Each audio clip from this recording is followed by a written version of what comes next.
কানিজ ও Ahmadullah school থেকে এসে বাসায় ঢুকলো। সাথে সাথে তার মা বলল, কানিজ, আহমদুল্লাহ, তোমরা শীঘ্রই প্রথমে সাবান দিয়ে হাত মুখ ধুয়ে নাও। তোমাদেরকে আমি প্রতিদিন বলেছি, কিন্তু তোমরা তা মনে রাখতে পারছো না। কানিজ ও আহমদুল্লাহ দ্রুত সাবান দিয়ে হাত মুখ ধুয়ে চলে গেল। কিছুক্ষণ পরে কানিজ ও আহমদুল্লাহ তার বাবা ও মায়ের সাথে খেতে বসলো। আহমদুল্লাহ ভাত মুখে দিবে, তখন তার বাবা বলে উঠল, বাবা আহমদুল্লাহ, তুমি কি খাবার শুরুতে বিসমিল্লাহ বলেছিলে? আহমদুল্লাহ বলল, বাবা, আমি একদম ভুলে গেছি। বাবা বলল, আহার গ্রহণের সময় তা গ্রহণ করতে হয় অবশ্যই বিসমিল্লাহর মাধ্যমে। হযরত আবু নুয়াইম রাহমাতুল্লাহ থেকে বর্ণিত, তিনি বলেন, রাসূল সাল্লাল্লাহু আলাইহি ওয়াসাল্লাম এর কাছে একদা কিছু খাবার আনা হলো। তার সঙ্গে ছিলেন তার পোষ্য ওমর ইবনে আবু সালামা।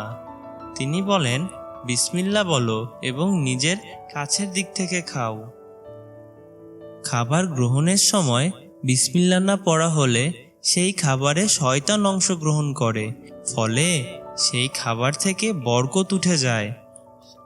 হযরত আয়েশা রাদিয়াল্লাহু থেকে বর্ণিত, রাসূল সাল্লাল্লাহু আলাইহি ওয়াসাল্লাম 6 জন সাহাবী সহ আহার করছিলেন। এমন সময় এক বেদুইন এসে সব খাবার 2 গ্রাসে শেষ করে ফেলল। রাসূল সাল্লাল্লাহু আলাইহি ওয়াসাল্লাম বললেন, সে যদি বিসমিল্লাহ বলে আহার শুরু করত, তাহলে এই খাদ্য তোমাদের সবার জন্য যথেষ্ট হতো। অতএব তোমাদের কেউ আহার গ্রহণকালে যেন বিসমিল্লাহ বলে। সে যদি আহার গ্রহণের শুরুতে বিসমিল্লাহ বলতে ভুলে যায়, তবে যেন বলে, বিসমিল্লাহ ফি আওয়ালিহি ওয়া আখিরিহি। যেহেতু খাওয়ার সময় বিসমিল্লাহ না পড়লে খাবারের বরকত উঠে যায়, সেহেতু ওই সময় মানুষ মাত্রাতিরিক্ত খেয়ে ফেলে। ফলে তার 2 ধরনের ক্ষতি হতে পারে। প্রথমত, শয়তান নাপাক। সে যখন কোনো ব্যক্তির খাবারে এসে অংশগ্রহণ করে, তখন তার প্রভাবে মানুষের আত্মা প্রভাবিত হয়। সে ইবাদতে মজা পাবে না। তার আত্মায় আস্তে আস্তে অন্ধকার নেমে আসবে। দ্বিতীয়ত, মাত্রাতিরিক্ত খাবার স্বাস্থ্যের জন্যও ক্ষতিকর। এর ফলে লিভার ক্ষতিগ্রস্ত হতে পারে। তাছাড়া খাওয়ার শুরুতে বিসমিল্লাহ ত্যাগ করলে আল্লাহ প্রদত্ত রিজিকের অকৃতজ্ঞতা হয়, যা মানুষের রিজিক কমিয়ে দিতে পারে। কাজেই আমরা শুধু খাবারের সময় নয়, প্রত্যেক ভালো কাজের শুরুতেই বিসমিল্লাহ বলবো। এটা তোমরা সারা জীবন মনে রাখবে। আর যদি পারো, তবে তোমরা তোমাদের স্কুলের বন্ধুদেরও এই কথাটি শেখাতে পারো।